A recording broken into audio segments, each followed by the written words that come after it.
Fabled for centuries and visible to the outside world through the eyes of travelers who came to this part of the world at different points in time.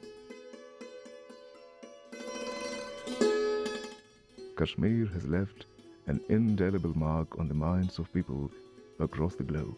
From Huon Sung and El Baruni to Young Husband, Lawrence and Carpenter, most of those who represented Kashmir's scenic beauty through their words and sketches placed it on a very high pedestal.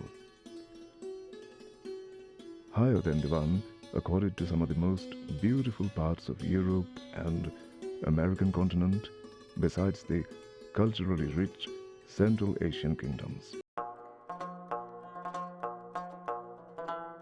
The advent of Islam and influences from Central Asian architectural styles brought a deep sense of aesthetics to the arts.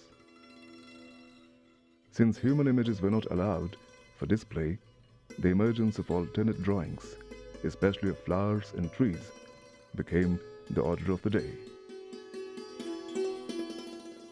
The Muslim rule from the 14th to the 16th century was characterized by the bricks and elements of wooden architecture like pinjrakari, that is lattice work, and hammam, the bath.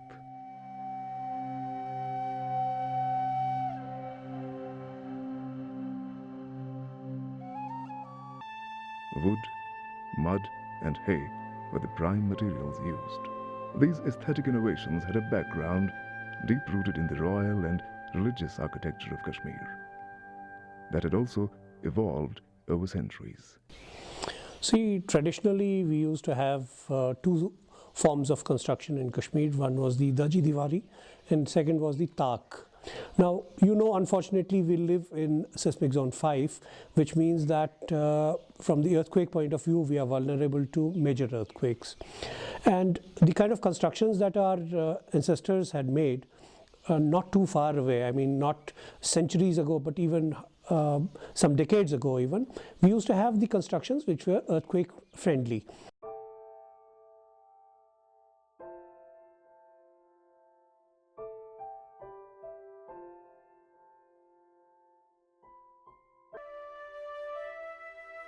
Regimes came and went. Times settled and shifted. Kings rose and fell.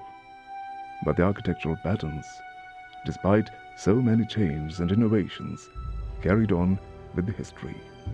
Architecture constantly adapts to suit the changing context so that it can best meet the common person's needs.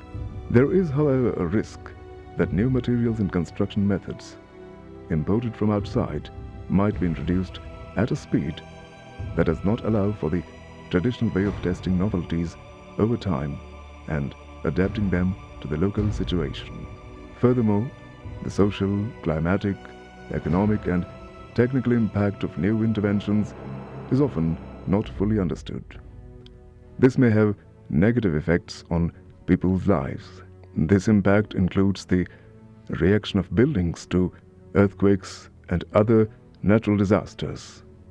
In many cases, new materials and techniques applied in an unprofessional manner threaten the safety of buildings and the people who live in them. Still, a question arises. Is this transformation positive, or is there any need of reversal? If not, should a third option be carved out, incorporating the old and the new?